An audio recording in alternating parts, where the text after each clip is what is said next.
శుక్లాంబరధరం విష్ణుం శశివర్ణం చతుర్భుజం ప్రసన్నవదనం ధ్యాయేత్ సర్వవిఘ్నోపశాంతయే అని స్వామివారికి నమస్కారం చేసుకుని మన పోతన భాగవతంలో ధ్యానము ముగించుకున్నాము. మనస్సు కుదురుగా నిలబడి ఉన్నది కాబట్టి ఇప్పుడు అటువంటి మనస్సును ధ్యానంతో నిలబెట్టాం కాబట్టి జ్ఞానంతో దాన్ని నింపడానికి ప్రయత్నం మొదలు పెడుతున్నాము. ఏదో ఒక జ్ఞానం కాదు, సమ్యక్ ఆఖ్యానము, సమ్యక్ జ్ఞానము సాంఖ్యము. ఆ జ్ఞానయోగంతో దాన్ని నింపడం కోసము భగవంతుణ్ణి అడుగుతూ ఉన్న ప్రశ్నలివి. దేవహూతి పోయిన వారం ఏమనిందంటే, మహాత్మా నాకు ఈ విషయాల గురించి చెప్తావా అని అడిగింది. వీటి గురించి ఒక్కొక్క విషయం గురించి మన భగవంతుడు నెమ్మదిగా ఉపదేశం చేస్తూ వస్తారు. వాటిని మనము శ్రద్ధగా పుచ్చుకుంటూ వెళ్దాము. ముందు భక్తి యోగము, భక్తి గురించి చెప్పమని అడిగింది కాబట్టి ఆయన భక్తి గురించి చెప్తూ ఉన్నారు. నళినాయతాక్షి విను, జనముల ఫల సంకల్ప భేదమున చేసి మదింగల భక్తియోగ మహిమన్ అలవడగా అనేక విధములు అనదగును. అవియును వివరించదా తామస రాజస సాత్వికాది భేదంబులన్ త్రివిధంబులై ఉండో, అందు తామస భక్తి ప్రకారంబు ఎట్టిదని నాని చెప్తూ మొదలు పెడుతూ ఉన్నారు. నళినము అంటే నాళముతో కూడి ఉన్నది అని అర్థము. అంటే ఏదైతే మధ్యలో రంధ్రం ఉండి ఖాళీ ఉండి పొడుగ్గా ఒక నాళికలాగా ఉంటుందో, ట్యూబ్ లాగా, దాన్ని ఆ నాళానికి కలిగినది నళినము అంటే పద్మము. ఇప్పుడు ఆ పద్మాల వంటి కన్నులను ఆయతము బాగా విశాలం చేసుకుని పెద్ద పెద్ద కన్నులతో వింటూ ఉన్నది మన దేవహూతి. భక్తి లక్షణం చెప్పమని అడిగింది. చాలా అడిగింది, అందులో భక్తి లక్షణం చెప్పమని అడిగితే అంత పెద్ద పెద్ద కన్నులు విశాలం చేసుకుని చూస్తూ ఉన్నది అంటే మనసును కూడా విశాలం చేసుకుని వింటూ ఉన్నది. మనం ఇప్పుడు ఏ విధంగా వింటూ ఉన్నామో చెవులని విశాలం చేసుకుని ఇప్పుడు భగవంతుడు చేస్తున్న ఉపదేశాన్ని పట్టుకోవడానికి మనసుని విశాలం చేసుకుని ఎట్లా మనం వింటూ ఉన్నామో అట్లానే ఆమె వింటూ ఉంటే ఆమెకు విను మరి చెప్తాను అంటూ భగవంతుడు ఏం చెప్తున్నారంటే, ఇదిగో భక్తి యోగం గురించి చెప్పు అంటే అది ఒక రకం ఉండదు. ప్రజలు వాళ్ళకు ఎటువంటి ఫలాలు కావాలి అని కోరుకుని ఎటువంటి సంకల్పాలు చేస్తారో అన్ని భేదాలతో అన్ని రకాల భక్తి యోగాలను వాళ్ళు తయారు చేసుకుంటారు. అనేక విధాలైన భక్తి యోగాలను ప్రజలు వాళ్లకు ఏ విధంగా ఏమి ఫలాలను ఆశించి ఏమి కోరుకుని వాళ్ళు చేస్తున్నారో దాన్ని బట్టి అన్ని భక్తి లక్షణాలు ఉంటాయి, అన్ని రకాల భక్తులు ఉన్నాయని చెప్తారు వాళ్ళు. ప్రతి వాడికి ఒక రకమైన భక్తి ఉంటుంది. ప్రతి వాడికి ఒక విషయం గురించి ఆసక్తి ఉంటుంది. ఆ రకంగా వాడు దాన్ని తగులుకుని ఉంటాడు. దాని పేరు వాడి భక్తి. ఆ భక్తి ఎన్ని రకాలుగా ఉంటుందంటే అనేక రకాలు. ఎంతమంది మనుషులున్నారో వాళ్ళలో ఎన్ని మనసులున్నాయో, ప్రతి మనసుకి ఏ ఏ కోరికలున్నాయో ఆ కోరికను బట్టి ఆ మనసు ఏది సంకల్పిస్తుందో ఆ రకంగా దాన్ని తగులుకుని ఉంటుంది. అది వాడి భక్తి. ఎవడి లోకం వాడికున్నట్టే ఎవడి భక్తి వాడుకుంటుంది. నాకున్నట్లాంటి భక్తి పక్కవాడికి ఎందుకుంటుంది? నా భక్తి నాది, పక్కనవాడి భక్తి పక్కనవాడిది, ఇంకెవరి భక్తి వాళ్ళది. ఆ రకంగా ఎవరి భక్తి వాళ్లకు అలవాటు ప్రకారము ఎవడిని బట్టి వాడికో భక్తి ఉంటుంది. ఎందుకు ఇన్ని రకాల భక్తులుంటాయి? ఇన్ని భేదాలు ఎందుకుంటాయి భక్తిలో అంటే? ఉంటాయి మరి. వాళ్ళలో ఉన్న రకరకాల గుణాలను బట్టి భక్తులుంటాయి. ఎవడి గుణాన్ని బట్టి వాడి భక్తి ఉంటుంది. ఎవడి భక్తిని బట్టి వాడు ఆ రకమైన భక్తుడుగా ఉంటాడు. వాడింతకి ఎన్ని రకాలైనా సరే భగవంతుడికి విభక్తమయ్యే ఉంటాడు. వేరుగా ఉండి ఏదో పలాని వస్తువు కావాలి, నాకు ఈ లోకం కావాలి, నాకు ఈ లాభం కావాలి, నాకు ఈ ఫలం కావాలని కోరుకుంటాడు. వాటి మీద భక్తి ఉంటుంది వాడికి. నాకు ప్రమోషన్ కావాలి, నాకు ఉద్యోగం కావాలి, నాకు సీట్ కావాలి, నాకు డబ్బులు కావాలి, నాకు కారు కావాలి, నాకు ఆరోగ్యం కావాలి, నాకు పెళ్లి గావాలి, నాకు పిల్లలు గావాలని వాడు ఏమి కోరుకుంటాడో, వాటి కోసము భగవంతుడిని చేరతాడు వాడు. భగవంతుడి మీద డైరెక్ట్ భక్తి ఉండదు వాడికి. ఇవేవో కావాలి వాడికి, వీటి మీద భక్తి ఉంటుంది. కాబట్టి ఇవన్నీ ఇచ్చేందుకు ఒకడున్నాడని వాడి దగ్గరికెళ్తారు. కాబట్టి ఇన్ని రకాల భక్తులెందుకు కనిపిస్తారు? ఇన్ని రకాల భక్తి లక్షణాలెందుకు కనిపిస్తాయంటే, వాడిలో అన్ని గుణాలు ప్రతి వాడిలో రకరకాల గుణాలుంటాయి. గుణాలను బట్టి వాడి భక్తి ఉంటుంది. వాడిలో ఉన్న గుణాన్ని బట్టి వాడి శ్రద్ధ, దాన్ని బట్టి వాడి భక్తి ఉంటుంది. అవి మళ్ళీ 3 రకాలు ముఖ్యంగా. చాలా ఉంటాయి. మనిషికో రకం భక్తి ఉంటుంది. ఏ మనిషి భక్తి పక్కన వాడి భక్తిలాగా ఉండదు. ప్రతిది కావాలంటే మీరు చూసుకోండి. ఇక్కడ గురువుగారు అంత క్లియర్‌గా చెప్పారు. అనేక విధాలుగా ఉంటాయి. ప్రతివాడు వాడి ఫల సంకల్పాన్ని బట్టి వాడి భక్తి వాడికి వేరుగా ఉంటుంది. దాన్ని వాడు ఎట్లా అయినా ప్రకటించొచ్చు. క్రియలు వేరుగా ఉండొచ్చు. ఈ దేవుడి దగ్గరికెళ్ళు, పూజలు చెయి, ఈ మంత్రం చదువు, ఈ పువ్వులు వెయ్యి, ఈ అక్షతలు వెయ్యి, నమస్కారం చెయ్యి, ప్రదక్షిణ చెయ్యి, మంత్రం చదువు అని ఏవుంటాయో అవి అవే చెయ్యొచ్చు. కానీ పద్ధతి మాత్రం వేరుగుంటుంది. వాడి మనసులో పరిస్థితి ఎట్లా ఉందో, వాడి మానసిక స్థితి ఎట్లా ఉందో, వాడి భక్తి పద్ధతి అట్లా ఉంటుంది. వీటిని గూడా చాలా రకాలుంటాయి. మనిషి మనిషికోటుంటుంది. కానీ వాటిని ప్రధానంగా 3 రకాలుగా చూడొచ్చు. తామసిక భక్తి, రాజసిక భక్తి, సాత్విక భక్తి అని గుణాలతో కూడిన భక్తి లక్షణాలు 3 ఉంటాయి. ఈ 3 రకాల సగుణమైన ఎందుకు అంటే గుణాలతో కూడి ఉన్న భక్తులుంటాయి. ఈ భక్తులేం చేస్తారంటే సగుణంగా వాళ్ళు భక్తి చూపిస్తారు కాబట్టి ఏ దేవతను వాళ్ళు పూజిస్తూ ఉంటారో, వాళ్ళు ఆ గుణాలతో కూడి చేస్తూ ఉంటారు. కాబట్టి ఇవన్నీ సగుణ భక్తులు. ఇదొక్క క్షణం ఆగి ఆలోచించండి మీరందరూ. ఇక్కడి నుంచి గురువుగారు తామస, రాజసిక, సాత్విక భక్తుల గురించి చెప్తున్నారు. అవన్నీ 3 గుణాలు గదా! 3 గుణాలతో కూడిన భక్తి. కాబట్టి సగుణ భక్తి భగవంతుణ్ణి సగుణంగా చూడడము అంటే, భగవంతుడిలో గుణాలు చూడడం కాదు. మనలో ఉన్న గుణాన్ని బట్టి భగవంతుణ్ణి చూడడము. భగవంతుడిలో గుణాలు లేవు. నాలో ఉన్న గుణాన్ని బట్టి భగవంతుణ్ణి చూడడాన్ని సగుణ భక్తి అంటారు. సగుణోపాసన అంటే అర్థమేమి? నా గుణాన్ని బట్టి దేవతని ఆ రూపంగా ఉపాసిస్తాను. నా గుణాన్ని బట్టి భగవంతుడిని నేనే నా ఇష్టం వచ్చినట్టు, నా ఇచ్చ వచ్చినట్టు, నా గుణాన్ని బట్టి నేను ఫాలో అవుతాను. కాబట్టి సగుణం అంటే దేవుళ్ళో ఉన్న గుణం గాదు. భగవంతుడిలో, పరాత్మలో ఉన్న గుణం గాదు. నాలో ఉన్న గుణాన్ని బట్టి సగుణంగా నేను ఉపాసన చేస్తాను. ఈ తేడా మనము జాగ్రత్తగా చూసుకోవాలి. భగవంతుడిని సగుణంగా చూడడం అంటే ఆయనలో గుణాలు చూడడం గాదు. భగవంతుడిని సగుణంగా చూడడం అంటే నా గుణాల్ని బట్టి ఆయన్ని చూడడము. ముందు తామసికమైన గుణంతో ఉన్నవాడు భగవంతుణ్ణి ఎట్లా చేరతాడు? భగవంతుడిలో గుణాలు లేవు. గుణాలున్నవాడు, అది గూడా తామసికమైన గుణమున్నవాడు భగవంతుణ్ణి ఎట్లా చూస్తాడు? సతత హింస, అతి దంభ, మాత్సర్య, రోష తమములను చేయుచును. భేదదర్శియగుచు పరగన్ నాయందు కావించు భక్తి తలప తామసంబనదగు వాడు తామసుండు.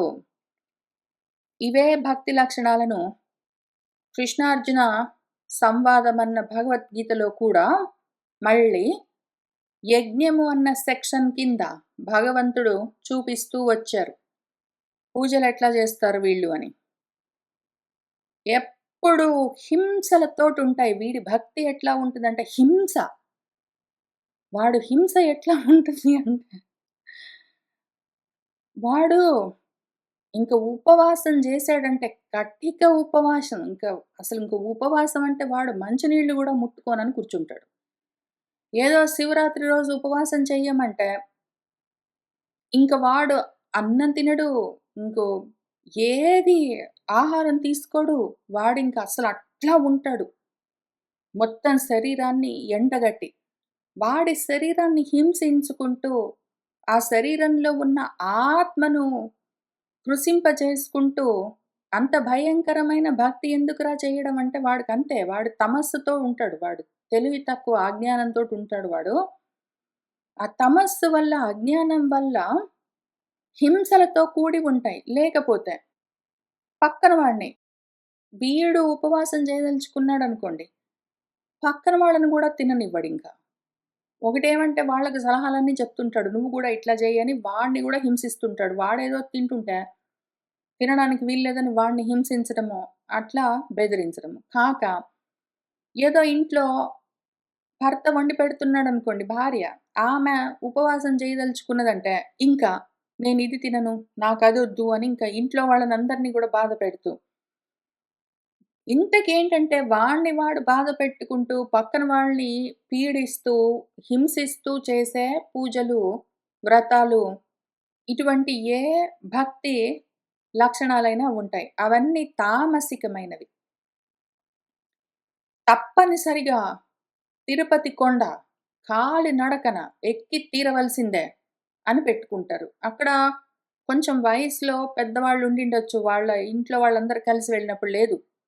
పుణ్యమొస్తుంది. కాలినడకన కొండెక్కావంటే పుణ్యమొస్తుంది. తప్పనిసరిగా ఎక్కి తీరవలసిందే అని అందరిని బలవంతంగా చిన్న పిల్లల్ని, పెద్దవాళ్ళని, ఆరోగ్యం బాగున్న వాళ్ళని, బాగలేని వాళ్ళని హింసించడం. వీడికి ఆరోగ్యం బాగలేకపోయినా సరే, వీడికి ప్రాణం బాలేపోయినా సరే, ఇంకా నేను చేస్తానన్నాను, చేసి తీరుతాననడమే ఇంకా. లేదా ఏదో పోనీ శివరాత్రే అనుకుందాము. ఆ రోజు ఉపవాసం చేయమంటే పోనీ శరీరం గట్టిగున్నప్పుడు చెయ్యొచ్చు. ఆ సమయానికి వాడికి ఆరోగ్యం బాలేదు, జ్వరంతో ఉన్నాడంటే అయినా సరే నేను చేస్తాను. మందు వేసుకోరా? నేను వేసుకోను మందు. మంచినీళ్ళు తాగను. ఏదైనా సరే అన్నమైనా సరే, మందైనా సరే లోపలికి పుచ్చుకోవడం అన్నది చెయ్యను. ఇంకివాళ ఇట్లనే ఉంటాను అని ఆ రకంగా మొండి పట్టుదలలతోటి ఎట్లా చేస్తారో అటువంటి భక్తి లక్షణమంతా హింసలతో కూడి ఉన్నది. తామసికమైన భక్తి. వాడు తమోగుణంతో ఉన్నవాడు, తామసుడు వాడు, అజ్ఞాని అని అర్థము అని చెప్పారు. లేదా హింస కాక రెండోది అతి దంభము. ఇంక అందరూ మెచ్చుకోవాలి వాడిని. అందరూ మెచ్చుకోవాలింకా దర్పంతో, డాంబికాలతో ఉంటాయి. ఊరికే చూపాకారానికి ఉంటాయి. ఎందుకు చేస్తున్నామన్న జ్ఞానము లోపించి ఉంటుంది. ఇంకా ఆ రకంగా ఉంటాయి. చేస్తే ఇంక 2 గంటలు, 3 గంటలు చేయడమే పూజలు. ఇంకదే పనిగా గంటలు గంటలు ఎందుకురా చేస్తున్నావు? చదువుతున్న మంత్రాలకు అర్థం తెలుసా? ఆహా! అవసరం లేదు. నేనింత సేపు చేస్తాను పూజ, నేనంత సేపు చేస్తాను పూజ అనుకుంటూ చేయడము. మాత్సర్యము. వాడు గంట సేపు జేస్తున్నాడంటే నేను 2 గంటలు చేస్తాను. ఈర్ష్యలతో, పోటీ స్వభావాలతో, స్పర్ధలతో ఉండడము. రోషపూరితంగా ఉండడము. దేవుడి దగ్గరికెళ్ళి క్యూలో నిలబడి, ప్రశాంతంగా నమస్కారం చేద్దాము, దర్శనం చేద్దామని గాదు. అదిగో వాడు నాకన్నా ముందెళ్ళాడు. అదిగో వాడు లైనంతా కటింగ్ జేస్తున్నాడు. ఇదిగో వీడికి నేను రూ. 500 ఇచ్చాను. అయినా గూడా నన్ను ముందు పంపించట్లేదు. వాడినైతే ఎక్కువ సేపు అక్కడ నిలబడిచి ఉండిచ్చారు. అని ఇంక ఈ రకంగా మొహాలు మాడ్చుకొని, విసవిసలాడుతూ రోషాలతో లైన్‌లో నిలబడి, దేవతా దర్శనం కోసం వెళ్ళిన వాళ్ళని ఎంతమందిని జూసానో నేను. అవన్నీ తామసికమైన భక్తులు. తమస్సులతో, చీకట్లతో, అజ్ఞానంతో కూడి ఉంటాయి.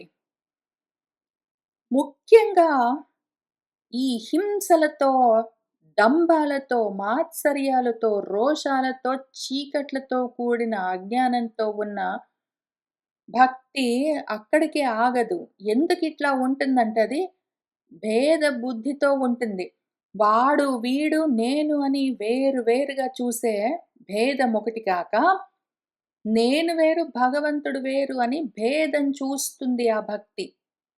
ముఖ్యంగా సగుణ భక్తి తామసికమైనా సరే, రాజసికమైనా సరే, సాత్వికమైనా సరే, ఏ రకంగా చూసినా సరే, అది భగవంతుడిని తనకు వేరుగా చూస్తుంది. ఆధ్యాత్మికాన్ని ఆది దైవికానికి వేరుగా చూస్తుంది కాబట్టి, ఆది భౌతికమైన జగత్తంతా తయారై వస్తుంది. ఆత్మైకత్వం ఎందుకుండదు అంటే, ఆత్మను దైవం వేరు, ఆత్మ వేరు అని వేరుగా 2 చేసుకొని అదే జూస్తుంది. అంతా తానే అయి ఉన్న ఆత్మ తనను తాను 2గా చేసుకొని, నేను వేరు, భగవంతుడు వేరు అని చూస్తుంది గాబట్టే, అది సగుణ భక్తి అయితుంది. గుణంతో పాటు భగవంతుడిని వేరుగా చూసే లక్షణంతో ఉంటుంది ఆ భక్తి. అదేంటంటే, తమో గుణంతోటి ఉన్నది అంటే, తనను భగవంతుడికి వేరుగా చూడడం ఒకటే గాదు. ప్రతి దాన్ని వేరుగా చూడడం. సజాతీయ, విజాతీయ, స్వగత భేదాలన్నీ జూస్తూ ఉంటుందది. మన దేశం వాడు, పరాయి దేశం వాడు, తెలుగు మాట్లాడేవాడు, కన్నడం మాట్లాడేవాడు, ఏదో సాంబార్ తినేవాడు, చపాతీ తినేవాడు, మా ఊరివాడు, పరాయి ఊరివాడు, నా కుటుంబంలోని వాడు, నా బంధువు, నేను తెలుగే మాట్లాడతాను, నేను అమెరికాకి వెళ్ళను, లేదా నేను అమెరికాలో ఉంటాను, నేను ఇదే తింటాను, నేను ఇవే బట్టలు కట్టుకుంటాను అని ఈ రకంగా ప్రతిదీ వేరుగా చూడడమే గాకుండా, అది ఎంత దూరం వెళ్తుంది అంటే, వాడి సొంత దేహంలోనే కుడి చెయ్యి వేరు, ఎడమ చెయ్యి వేరు, కుడి గొప్ప, ఎడమ తక్కువ, కుడి కాలు తక్కువ, ఎడం కాలు ఎక్కువ, వాడి కుడి కన్ను తక్కువ, ఎడం కన్ను ఎక్కువ, ఇంకేంటో అనుకుంటూ, కాళ్ళు తక్కువ, తలకాయ ఎక్కువ అనుకుంటూ రకరకాలుగా వాడి సొంత శరీరంలోనే తేడాలు జూసుకుంటుంటాడు వాడు. వాడిలో వాడు తేడాలు జూస్తాడు. వాడితో పక్కన వాళ్ళతో తేడాలు జూస్తాడు. పక్కన వాళ్ళలో తేడాలు జూస్తాడు. ఎన్ని రకాల భేదాలు జూడొచ్చో, అన్ని రకాలుగా పుల్లలు విరిచినట్టు విరిచి ముక్కలు జేసుకొని, అఖండమైన విషయాన్ని ఖండాలుగా తయారు జేసుకొని కూర్చుంటాడు వాడు. వాడి భేద బుద్ధి అంత స్థితిలో ఉంటుందస్సలు. మళ్ళా చదువుకోలేదా అంటే కాదు. చదువుంటుంది. చదువు ఉంటుంది. కావాలంటే ఈ భాగవతాలు అవన్నీ చదవడాలు ఉంటాయి. కావాలంటే వేదాలు, ఉపనిషత్తులు గూడా చదవచ్చు. కానీ భేద బుద్ధి మాత్రం పోదు వాడికి.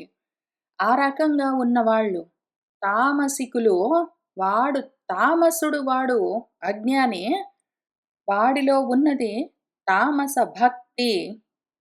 ఈ రకంగా వాడు అన్నీ భేదం చూసుకుంటూ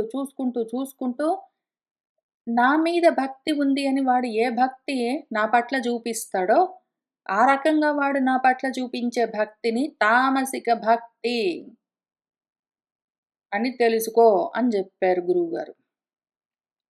ఇప్పుడు రజోగుణంతో ఉన్నవాడు ఎటువంటి భక్తితో ఉంటాడో చూద్దాము. ఘన విషయ ప్రావీణ్యములను సుమహైశ్వర్య యశములను పూజాది అర్హునినను అర్థి భజించుటచను రాజసయోగమనగా సౌజన్య నిధి. ఇంక వీడుంటాడు. వీడి డాంబికాలకి అడ్డు అదుపు ఉండదు. వీడెందుకురా చేస్తాడు భక్తి అంటే, ఇదిగో వాడికి ఘనమైన విషయాలేవో గావాలి. ప్రమోషన్స్ కావాలి. ప్రమోషన్స్ ఒస్తే ఇంకా పై ప్రమోషన్స్ గావాలి. ఇంకా పైన ప్రమోషన్స్ ఒస్తే ఇంకా ఎక్కువ జీతం గావాలి. ఇంకా ఎక్కువ జీతం ఒస్తే ఇంకా ఎక్కువ జీతం పెంచాలి. అదయిపోతే ఇంకా పెద్ద అధికారం గావాలి. ఒకిల్లుంటే 4 ఇళ్ళు గావాలి. ఒక కారుంటే 10 కార్లు గావాలి. వాడికింకా కావాలి విషయాలు ఎట్లా అంటే, ఏదో ఒక మామూలు విషయాలు గాదు. ఘనమైన విషయాలు. ఇదున్నది అంటే ఇంకా ఎక్కువ గావాలి. ఇదున్నదంటే ఇంకా ఎక్కువ గావాలి. అదున్నదంటే ఇంకా ఎక్కువ గావాలి. నాకైపోయిందంటే నా పిల్లలకు గావాలి. వాళ్ళకింకా ఎక్కువ గావాలి. వాళ్ళకింకా ఎక్కువ గావాలి. నా కొడుకు ఏదో మెడికల్‌లో సీటొచ్చిందంటే, పక్కన వాడి కొడుకుకి కూడా వచ్చిందంటే, నా కొడుక్కి ఇంకా పెద్ద స్పెషలైజేషన్‌లో సీట్ రావాలి. ఇంక దీనికి అంతముండదు. సుమహైశ్వర్యాలు కావాలి, ఘనమైన విషయాలు గావాలి, గొప్ప యశస్సులు గావాలి. అది గావాలి, ఇది గావాలి. వీటి మీద ఉంటుంది వాడికి భక్తి.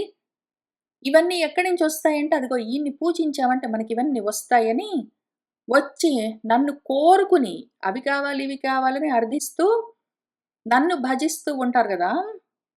అటువంటి పూజేమున్నదో, అటువంటి భజన, అటువంటి భక్తి దాన్ని రాజసికమైన భక్తంటారు అని జెప్పారు. ఇంతకీ వీళ్ళు గూడా అంతే. భగవంతుడిని వేరుగా చూస్తారు. ఆధ్యాత్మిక, ఆది దైవికాల్ని రెండిటిని విభాగం జేసుకొని విభక్తంగా చూస్తారు. ఆ ఆది దైవికమైన దేవతను, భగవంతుడిని ఏదైనా కోరితే నాకిస్తాడు అని కోరుకుంటూ ఉంటారు. ఇంక తర్వాత అక్కడికి ఆగదు. ఒక్కసారి భేదము మొదలైందంటే బుద్ధిలో ఇంక అన్నిటిని వేరుగా చూడడం మొదలవుతుంది గాబట్టి, అదిగో వాడికి ఇది ఉంది, వాడింట్లో ఏదో పలానా విషయం ఉంది, వాడింట్లో ఏదో టీవీ ఉంది, నాకింకా పెద్ద టీవీ గావాలి. ఏదో వాడికి పలానా ఐశ్వర్యం ఉంది, వాడికేదో రిసార్ట్ ఉంది పలానా చోట, మాలిబులో ఒక పెద్ద ఇల్లుంది అంటే, వీడికి ఇంకొక పెద్ద సముద్రం మధ్యలో పెద్ద ఐలాండే గావాలి. వాడికొక యాట్ ఉంది అంటే వీడికి ఒక యాట్ గావాలి. ఒక ఏరోప్లేన్ గూడా గావాలి. అని వాడికుంది, వీడికుంది, నాకు గావాలి. అని ఇంకివన్నీ వాడు, వీడు, నేను అని మనుషుల్లో తరతమాలు చూడడం అంటే తారతమ్యాలు, ఎక్కువ తక్కువలు చూడడము. మనుషుల్లో తనపరాలు. నావి గావు, నావాడు, పరాయివాడు అని చూడటము. ఇంత మాత్రమే గాదు. తనకు భగవంతుడికి కూడా వేర్వేరు అనుకుంటూ భేద బుద్ధితో ఉండడము. ఎందుకురా ఇవన్నీ చేస్తాడు, నన్నెందుకు పూజ చేస్తాడు అంటే, ఇవన్నీ ఒస్తాయని నన్ను చేరతాడు. ఇంక ఈ రకంగా నా మీద గాదు వాడి భక్తి. వీటి మీద ఉంటుంది. వీడికి దేని మీద ఉంటుంది భక్తి? చెయ్యడం మీద ఉంటుంది. చెయ్యడం మీద ఉంటుంది. నా మీద గాదు. వీడికి చేస్తే ఏమైనా వస్తుందన్న దాని మీద ఉంటుంది. నా మీద గాదు. అది విషయము. వాళ్ళు తామసిక, రాజసిక భక్తులు. అది వాళ్ళ భక్తి. ఇప్పుడు సాత్విక భక్తి చెప్తా అనుపమ పాపకర్మ పరిహారముకై భజనీయుడైన శోభన చరితుండితండు అనుచు భావమునందు తలపోసి భక్తిచే అనితర యోగ్యతన్ భగవదర్పణ బుద్ధి నొనర్చి కర్మముల్ జనహితకారియై నెగడ సాత్విక యోగమనంగా చోపడున్. వీడికేమి కోరికుండదా అంటే సాత్వికమైన భక్తున్న వాడికి ఎట్లా ఉంటుందంటే, వాడు హింసలతోటి భయంకరంగా భక్తి చూపించడు. ఇంకా భజనలు చేయడానికి కూర్చున్నాడంటే మనవాడు తామసికమైన భజనతోటున్నాడంటే ఇంక వీరంగం వచ్చినట్టే. మొత్తం ఒళ్ళంతా ఊగిపోయేటట్టు. ఆ రకంగా పాపం మన సాత్వికుడు చెయ్యడు. వాడు అహింసతో కూడి ఒకవేళ ఆరోగ్యం బాలేదప్పుడు జ్వరమో ఏదో వచ్చింది అంటే, అయినా కూడా ఉపవాసం చేస్తానని ఏం కూర్చోడు. సాత్వికంగా ఏమైనా కొంచెం పుచ్చుకుంటాడు, చప్పుడు చేయకుండా ఉంటాడు. ఆ టైంకి దేవుడికి దండం పెట్టుకుంటాడు, ఊరుకుంటాడు. దంభాలతోటి చెయ్యడు. రోషాలతోటి, ఈర్ష్యలతోటి, తమస్సులతోటి, అజ్ఞానంతోటి చెయ్యడు. జ్ఞానంతోటే చేస్తాడు. కానీ భేదం జూస్తాడు. భగవంతుడు వేరు, నేను వేరు అనుకుంటాడు వాడు. ఎందుకంటే వీడికి గుణం ఉన్నది గదా! గుణంతో చూసావంటే, నీ గుణాలను బట్టి భగవంతుడిని వేరు చేసుకుంటావు నువ్వు. దాంతో ఏమవుతుంది? వాడిది హింసలతో కూడి, లేదా ఐశ్వర్య కామంతో కూడి, వీడేమో ఐశ్వర్యాది కామాలుంటాయి. వీడికేమో హింసాది లక్షణాలుంటాయి. కాబట్టి తామసిక భక్తి ద్వేషంతో కూడి ఉంటుంది. రాజసిక భక్తి రాగంతో కూడి ఉంటుంది. రాగద్వేషాలతో ఉంటాయి. వీడికి పాపము ఇటువంటి ఐశ్వర్య కామాలు, హింసలు ఉండవు కానీ, వీడికి గూడా కోరికలుంటాయి. అసలు నా పాప కర్మలేవేవి ఉన్నాయో అవన్నీ పరిహరించబడాలి. నాలో పాపాలన్నీ తొలగిపోవాలి. నాలో పుణ్యాలు పెరగాలి అన్న కోరికతో వాడు పూజలు చేస్తుంటాడు. నాలో చాలా పాపాలున్నాయి. నేను భగవంతుడిని శ్రద్ధగా పూజించానంటే, నాలో పాపాలన్నీ తొలగిపోతాయి. అందుకని నేను పూజలు చేస్తున్నాను అనుకుంటూ వాడు పూజ చేస్తూ ఉంటాడు. నేను రామకోటి రాశాను అంటే, నాలో పాపాలన్నీ నశించిపోతూ ఉంటాయి అనుకుంటూ రామకోటంతా రాస్తూ ఉంటాడు. లేకపోతే ఈ స్తోత్రం నేను ప్రతిరోజు 100 సార్లు చదివానంటే నాలో పాపాలన్నీ పోతాయని వాడికి ఎంతసేపు పాపాలు పోగొట్టుకోవడానికి ఏం చేయొచ్చు అన్న ఆలోచన ఉంటుంది. ఒక క్షణం ఆగి కూర్చొని నాలో పాపం అంటే అసలేంటి? నా మనసు ఏదైనా కోరికతోటి ఉన్నది, కోపంతోటి ఉన్నది అంటే మనసు జారిపోతుంది. అనవసరంగా మనసు జారిపోతే అదే గదా పాపము. మనసు అట్లా జారిపోకుండా దాన్ని నిలబెట్టుకొని ఉంచుదాము. జారిపోతున్న మనసుని మళ్ళీ మళ్ళీ వెనక్కి తీసుకొద్దాము. దానికి శాంతిగా, సహనంగా ఉండడం నేర్పిద్దాము అని సొంతంగా ప్రయత్నం చేయడు. నేను దేవుడికి దండం పెడితే నాలో ఉన్న ఈ పాపాలు పోతాయా? పాపాలంటే ఏంటో గూడా వాడికి జనరల్‌గా ఐడియా ఎక్కువుండదు. నాలో పాపాలు పోతాయి, నేను దేవుడికి దండం పెట్టానంటే, పూజలు చేశానంటే, నేనేంటో స్తోత్రాలు చదివానంటే, మంత్రాలు జపనంతా చేశానంటే, పోతాయి, పోతాయి అనుకుంటే ఏదో కోరికలతోటి చేస్తాడు. పాపాలు పక్కన వాడొచ్చి ఎట్లా పోగొడతాడు? దేవుడైనా సరే పాపాన్నెట్లా పోగొడతాడు? నీ ప్రయత్నం నువ్వు జేసుకోవాలి కూర్చొని. నీ మనసులో ఉన్న కోపాలు, తాపాలు నువ్వే తొలగించుకోవాలి. అంత మాత్రాన ఆం బీం బూం ఫట్టని భగవంతుడే మనలోని పాపాలని, కోపాలను, తాపాలను, రాగాలను, ద్వేషాలను తీసేయగలిగితే, భగవద్గీత ఎందుకు చెప్తాడు? అక్కడ భారతంలో భగవద్గీత ఎందుకు జెప్తాడు? ఇక్కడ భాగవతంలో భగవద్గీత ఎందుకు జెప్తాడు? నువ్వు జేసుకో, కూర్చో, నువ్వు జేసుకో, నువ్వు కూర్చో, ప్రయత్నం చెయ్యి, చేయకపోతే ఎట్లా అని ఎందుకు చెప్తాడు? ఆయనే చేయొచ్చు కదా! ఒకళ్ళు చేస్తే పోయేవి గావు. మనం కూర్చొని చేస్తే అయ్యేవి అని వీడికర్థం గాదు. నేను భక్తితో ఉన్నానంటే నాలో పాపాలన్నీ పోతాయి అన్న కోరికతోటి వాడు ప్రయత్నం చేసుకుంటుంటాడు. పాపం ఇంతవరకే. పైన ఇంత హడావిడి లేదు.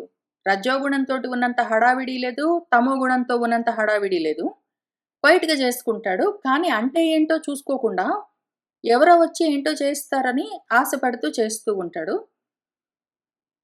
ఆ పద్ధతిలోనే వాడు శోభన చరితుడైన, మంగళమూర్తి అయిన భగవంతుడిని భావనలో తలుస్తూ ఉంటాడు. ఇంకా ఏది చేసినా భగవదర్పణ బుద్ధితో జేస్తాడు వీడు. ఏది చేసినా భగవదర్పణం అనుకుంటూ చేస్తాడు. కృష్ణార్పణం అనుకుంటూ చేస్తాడు. ఏది చేసినా అట్లనే చేస్తాడు. అంటూ ఉంటే నాకొకటి గుర్తొస్తుంది. నేను గూడా మాటిమాటికి శ్రీకృష్ణ పరబ్రహ్మ పాదార విందార్పణమస్తు అనుకుంటూ చేస్తాను. ఎందుకు?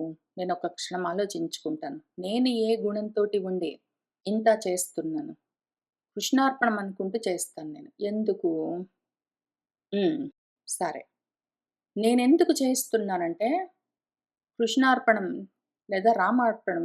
రామార్పణమో, కృష్ణార్పణం అనుకుంటూ నేనెందుకు ఇవన్నీ పూర్తి చేస్తాను? నేను చదువుకోవడం ఆపగానే అదెందుకు చెప్తాను అంటే, నేను చెప్తున్నది భగవంతుడి వల్లే కలిగిన జ్ఞానాన్ని ఆయనకే అప్పచెప్తున్నానన్న ఉద్దేశంతోటే చెప్తాను.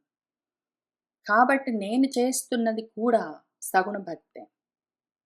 నేను నన్ను వేరుగా చూసుకుని ఎప్పుడైతే భగవంతుడు వేరుగా ఉన్నాడు అని భగవంతుడికిది చెప్తున్నాను, చెప్పుకుంటున్నదంతా భగవంతుడికే చెప్తున్నాను అనుకుంటూ చెప్పుకుంటున్నదల్లా సగుణమైన భక్తి. అయితే ఈ చదువు చెప్పి వెళ్తూ ఉన్న సమయంలో చెప్తూ ఉన్న మీనా ఆ మాట అనుకుంటూ వెళ్తున్నది. నేను గాదు. సర్వం శ్రీకృష్ణ పరబ్రహ్మ పాదారవిందార్పణమస్తు అని చెప్పినప్పుడు చెప్తూ ఉన్నదెవరు? ఆ చెప్తూ ఉన్న మీనా చెప్తున్నది. నేను భగవదర్పణ బుద్ధితోటి చెప్పట్లేదు. పాప కర్మ పరిహారం కోసం చెప్పట్లేదు. మీనాకు ప్రారబ్ధంగా చెప్పవలసి ఉన్నది గాబట్టి అది ఇక్కడ కూర్చొని చెప్తూ ఉంటే నేను చూస్తూ ఉంటాను. సరే మనవాళ్ళు భగవదర్పణ బుద్ధితోటే చేస్తారు పాపము. జనహితకారి అయి ఉంటారు వాళ్ళు. సర్వభూత హితే రతాహ అయి ఉంటారు. అయితే ఎన్నున్నా సరే భేద బుద్ధితోటే ఉంటారు వాళ్ళు. భగవంతుడిని వేరుగానే చూస్తారు.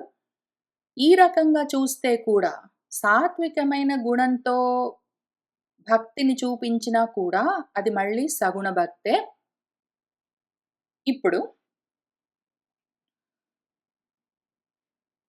మనుసుత మద్గుణ శ్రవణ మాత్ర లభించిన ఎట్టి భక్తిచేన్ అనగుడ సర్వశోభన గుణాశ్రయుడన్ పరమేశ్వరుండనై తనరిన నన్ను చెందిన ఉదాత్త మనోగతులు అవ్యయంబులై వననిధిగామి అయిన సురవాహిని బోలె ఫలించు నిమ్ములన్. మనుసుత ఓ మానవి, ఓ దేవహూతి, ఈ సగుణంగా చేసే భక్తి గాదు. గుణాలతో కూడి భగవంతుణ్ణి చేరడం గాదు. గుణాలు లేకుండా, ఏ గుణంతో సంబంధం లేకుండా గుణాలను దాటి నిర్గుణంగా భగవంతుణ్ణి చూడడం ఏదున్నదో దాని పేరు నిర్గుణ భక్తి. భగవంతుడిలో గుణాలుండడము సగుణము. భగవంతుడిలో గుణాలు లేకపోవడం నిర్గుణం గాదు. భగవంతుడికి గుణాలు ఉండడము, లేకపోవడము 2 లేదు. సగుణము లేదు, నిర్గుణము లేదు. నాలో ఏ గుణము పైకొచ్చున్నదో ఆ విధంగా నేను భక్తితో ఉంటే అది ఆయా భక్తి లక్షణంతో ఉంటుంది. గుణంతో సంబంధం లేదు, ఏ కోరిక లేదసల. ఆత్మను నేను వేరుగా చూడను. ఆత్మ వేరు, పరాత్మ వేరని 2గా చూడకుండా 2 ఒకటే అన్న ఏక దృష్టితో, ఏక భావంతో ఉన్న భక్తి ఏదున్నదో తగులుకుని ఉండడము.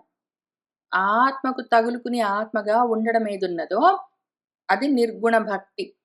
దాని గురించి చెప్తాను విను అని ఈ 956 పద్యంలో చెప్తున్నారు. పైన చెప్పిన 3 పద్యాల్లో 953 తేటగీతి, 954 కందపద్యము, 955 చంపకమాల, 953, 954, 955 3 పద్యాల్లో చెప్పినవి సగుణ భక్తులు. ఇక్కడ 956 చంపకమాలలో నిర్గుణ భక్తి చెప్తున్నారు. వీడికి గుణంతో సంబంధం లేదు. వాడిని వాడు ఆత్మకు వేరుగా చూడట్లేదు. వాడెట్లా ఉంటుందంటే పరిస్థితి, గుణం గురించి ఏదైనా సరే శ్రవణం చేస్తే వెంటనే మనసు వెళ్ళడం, లోపల ఆత్మకు తగులుకోవడం. మాట మాటకి ఎవరేది మాట్లాడినా సరే ఆత్మ గురించే అర్థం తెలుస్తుంటుంది వీడి చెవులకి. ఎవరేది మాట్లాడినా సరే ఆత్మ పరంగానే వీడికి అర్థం తెలుస్తుంటుంది. ఏ శబ్దానికైనా అర్థము పరాత్మే అని వాడికి అదే తెలుస్తుంటుంది. మనసు అటే పరిగెడుతుంటుంది. వాడి మనసు ఎట్లా పరిగెడుతుంటుందంటే, చెవులో ఏదైనా మాట, శబ్దం పడ్డదంటే వెంటనే ఇంక వాడి భక్తి ఎట్లా పోయి తగులుకుంటుంది ఆత్మని. అసలు అఘమన్నది లేదు, పాపమన్నది లేదు. పాపం ఉంటే గదా పోవడము. సర్వశోభనములు, సర్వమంగళాల నిలయమై ఉన్నదేదున్నదో పరాత్పరము, దాన్ని చెందుతుంది పోయి టపీమని తగులుకుంటుంది. ఏ మాట విన్నా సరే మనసు అక్కడికి పోవడం, తగులుకోవడం. ఉత్తాత్తము ఇంక ఎత్తిపట్టు మనసు ఇంకెంత రెడీగా ఉంటుందంటే, ఏదైనా ఒక మాట వినగానే ఆత్మ దగ్గరికెళ్ళిపోయి కూర్చుంటుంది. మామూలుగా అనాత్మల విషయాలు, ప్రాపంచికమైన విషయాలుగా అసలు అర్థమే కాదు. ఏదైనా పదం వింటే జనరల్‌గా అర్థం తెలుస్తుంటుంది. జనరల్‌గా ప్రతి పదానికి ప్రపంచంలో దానికి ఏం అర్థం ఉందో జనరల్‌గా తెలుస్తుంటుంది. కానీ ఏ పదం విన్నా అదిగో పాదం మాత్రం ఏక పాదం ఉన్నది. అన్నిటికి ఒకటే అర్థం. అది అన్నిటికి ఒకటే సొల్యూషన్. ఎన్ని క్వెషన్స్ ఉన్నా అన్నిటికి ఒకటే సొల్యూషన్. అక్కడికెళ్ళి కూర్చుంటుందది. అది ఉదాత్తం ఇంకా ఎంత ఎవర్ రెడీ అది మనసు. ఎళ్ళి వెంటనే వెళ్ళిపోవడం, తగులుకోవడం. ఆ రకంగా మనసు యొక్క గతెట్లా ఉంటుందంటే, అవ్యయం ఇంకా అసల అడ్డు అదుపు లేదు. ఇంకా ఆగేది లేదు. దానికి అంతే లేదు. ఇంక వెంటనే వెళ్ళిపోవడం, అక్కడ కూర్చుంటుంది ఆత్మకు తగులుకుని. ఎట్లా అంటే అసలు వననిధిగామి అయిన సురవాహిని బోలే. సురవాహిని అంటే ఆకాశ గంగా ప్రవాహము. సముద్రం దగ్గరికి ఎట్లా పరవళ్ళు పెట్టుకుంటూ పరిగెత్తుకుంటూ ఎళ్ళిపోతుందో, అట్లా మనసు సురగంగలాగా, ఆకాశ గంగ జలపాతంలాగా మనసు పోయి ఆ నారాయణంలో తగులుకుంటుంది. ఇంగ పోవడం నారాయణంలో చేరిపోవడం. మాటి మాటికి వెళ్ళడం నారాయణంలో చేరిపోవడం. మళ్ళీ ఏదో పనుండి ఇవతల ప్రపంచంలోకొస్తే, మళ్ళీ ఏదో మాట వినడం వెంటనే నారాయణంలోకెళ్ళిపోవడం. ఆ రకంగా నడుస్తుంటుంది. ఈ రకంగా అసలు ఏమీ ఉండదు దానికి. నేనిట్లా చేశానంటే నాకు పాపాలు పోతాయి. నేనిట్లా చేశానంటే నాకెంతో జ్ఞానం కలుగుతుంది. నాకు చాలా యశస్సొస్తుంది. నాకు చాలా ఐశ్వర్యం కలుగుతుంది. నాకు చాలా ప్రమోషన్సొస్తాయి. ఇహముంటుంది, పరముంటుంది, గొప్ప ఊర్ధ్వగతులుంటాయి, గొప్ప లోకాలన్నీ కలుగుతాయి. అందరూ జూసి మెచ్చుకుంటారు. అందరూ పొగుడుతారని ఏమీ ఉండదు. ఒక్కటి గూడా ఉండదు. ఇప్పటిదాకా నేను చెప్పిన లిస్ట్ పైన 3 గుణాలతో ఉన్నవాళ్ళు ఈ లిస్ట్‌లో ఉన్న ఏవో కొన్నిటి కోసం ప్రయత్నాలు చేస్తుంటారు. ఇక్కడ ఈ మనసుకు అసలు కారణం లేదు. ఏదన్నా వింటే అటు పరిగెత్తడమే ఇంకా. ఏదో ఆకాశ గంగా జల ప్రవాహము సముద్రంలోకెళ్ళి చేరిపోయినట్టు మనసెళ్ళి ఆ నారాయణంలో కలిసిపోవడమే మాటి మాటికి. మాటి మాటికి, మాట మాటకి ఏ మాట వింటే ఆ మాటకి అర్థం ఇంకదే అక్కడికెళ్ళి తగులుకోవడం. ఆ రకంగా ఉంటే అది నిర్గుణ భక్తి. ఇది గావాలి మనకి. ఇది గావాలి. పైన ఏవో ఒకటి ఉంటాయి. ఇవి మనకి లేవు యాక్చువల్లీ. ఈ పైన తామస భక్తి లేదు. దంభంతోటి, హింసలతోటి, రోషాలతోటి భయంకరంగా చేసే భక్తి మనకు లేనే లేదు. ఇవొస్తాయి, అవొస్తాయి అన్న ఆశలతోటి చేసే రాజసిక భక్తి లేదు.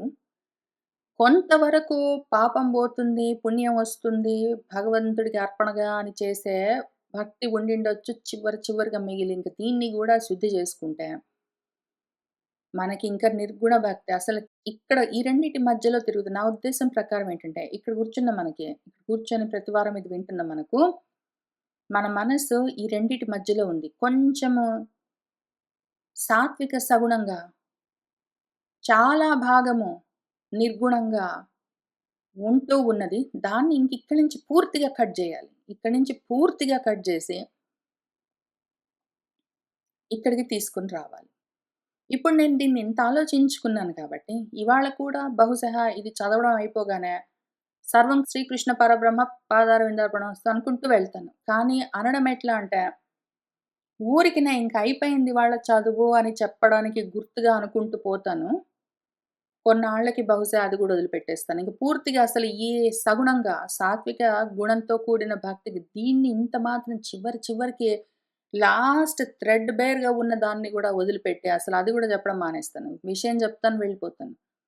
అక్కడికొచ్చినప్పుడు ఇంక ఇక్కడ గూడా కట్ అయిపోయిందని లెక్క. అది ఎప్పుడవుతుందంటే అయినప్పుడు అవుతుంది. బలవంతంగా చేసేదేం లేదు. అయినప్పుడు అది గూడా అయిపోతుంది. స్టార్టింగ్ లేదు, ఎండింగ్ లేదు. అసలెక్కడ ఆది ఎక్కడుంది, అంతం ఎక్కడుంది మనం చదువుకోవడానికి? విచిత్రంగా పోతే. అక్కడికి వచ్చినప్పుడు ఇంకిక్కడుంటాము. కాబట్టి ఇక్కడ పూర్తిగా ఇక్కడుండాలని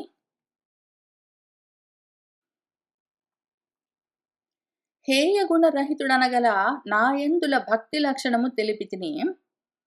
నన్పాయక నిర్హేతుకముగ చేయు మదీయ వ్రతైక చిరతర భక్తిన్. హేయగుణ రహితుడు. హేయోపాదేయాలేవీ లేవు. హేయం అంటే వదిలిపెట్టడం, ఉపాదేయం అంటే పట్టుకోవడం.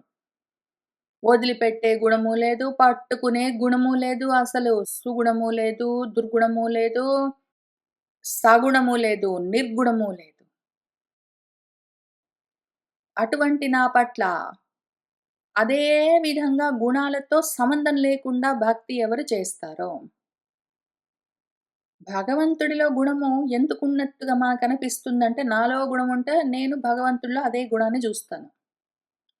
నాలో ఏమున్నదో నేనదే చూస్తాను గదా! నేను చూస్తున్నాను గాబట్టి అవన్నీ అట్లా కనిపిస్తూ ఉన్నాయి. ఒకవేళ నేను నిర్గుణంగా మారి, గుణం లేకుండా అహైతుకంగా చూసుకోవడం మొదలుబెడితే, నేను చూసే పరబ్రహ్మం కూడా అహైతుకంగా, నిర్గుణంగానే అట్లనే ఊరికనే ఉంటుంది గుణాలతో సంబంధం లేకుండా. అటువంటి భక్తి లక్షణం గురించి నీకు చెప్పాను. ఇంకా నువ్వేం జెయ్యి. చెప్తే విని ఇంక ఊరికనే కూర్చోవడం గాదు. ఆహా! బాగుందనుకోవడం గాదు. చెప్పాను గదా! తెలిపితిని కదా! ఇప్పుడు నువ్వు ఇదే పద్ధతిలో నన్ను పాయక వదిలిపెట్టకుండా నిర్హేతుకంగా, నిర్గుణంగా అంటే నీలో గుణాలేమీ లేకుండా, నీలో ఈ కారణానికి నేనిది చేస్తున్నానన్న కోరికలు, కోపాలు లేకుండా, నీలో ఉండొద్దు మళ్ళీ. నీలో గుణాలెందుకుంటాయి? నీలో హింసలు, దంభాలు, మాత్సర్యాలు, రోషాలు, చీకట్లు, అజ్ఞానాలు ఇవన్నీ ఉన్నాయంటే. నీలో ఒకవేళ ఇదొస్తే బాగుంటుంది, అదొస్తే బాగుంటుందన్న ఆశలు, కోరికలున్నాయంటే. నీలో ఇవి పోతే బాగుంటుంది, అవి పోతే బాగుంటుంది అని రకరకాల సంకల్పాలున్నాయంటే. వీటన్నిటితో సగుణంగా ఉంటావు. ఎందుకు? భక్తి చేయడానికి నీకొక కారణం గావాలా? నా పాపాలు పోవడం కోసము, భగవంతుడికి అర్పణగా అని ఒక కారణం గావాలా నీకు భక్తి చేయడానికి. ఎందుకు కారణము? కారణమున్నంత వరకు కార్యాలుంటాయి తెలుసు కదా! కారణమున్నంత వరకు కార్యముంటుంది. కార్యం అంటే శరీరం మళ్ళీ జన్మలొస్తాయి. కార్యకారణ వినిర్ముక్తమై నువ్వు నిర్హేతుకంగా, అహేతుకంగా ఒకవేళ చేయగలిగితే, అప్పుడు కారణం లేకపోతే ఏమైతుంది? నా పాపాలు పోవడానికి, నాకు ఐశ్వర్యాలు కలగడానికి, అందరూ జూసి మెచ్చుకోవడానికి అని కారణాలు పోయాయంటే, ఈ గుణాలు గూడా లేకుండా బోతాయి. ఎప్పుడైనా సరే కారణం ఉంటేనే గుణం ఉంటుంది. కారణం ఉన్నది అంటే గుణం ఉంటుంది. నువ్వు కారణం లేకుండా చేసుకున్నావంటే గుణాలుండవప్పుడు. అహైతుకంగా చేశావంటే నిర్గుణమైపోతుంది విషయం వెంటనే. అట్లా జరిగింది అంటే, ఇంకప్పుడు భేదం తొలగిపోతుంది గదా!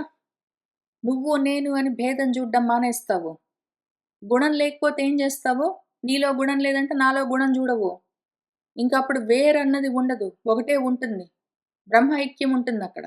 ఉన్నప్పుడు ఏమవుతుంది? ఇంకేం చేయలేక్కడ. ఇంక తర్వాత ఇంక ఉండడం ఒకటే ఉంటుంది. ఇంక తర్వాత ఏమీ ఉండదు. కాబట్టి అటువంటి వ్రతము అది సాధించేంత వరకు చిరతరమైన భక్తిని వ్రతంగా, ఏకవ్రతంగా నువ్వు చేస్తూ ఉండు చేయుమో అని చెప్పారు. ఏది చేయమన్నారాయన? పైన చెప్పిన తామసిక, రాజసిక, సాత్వికాలు చెప్పలేదాయన. నిర్హేతుకమైన, నిర్గుణమైన భక్తి చెయ్యి అని నిర్గుణ భక్తిని ఉపదేశించారు మన గురువుగారు ఈ కంద పద్యంలో.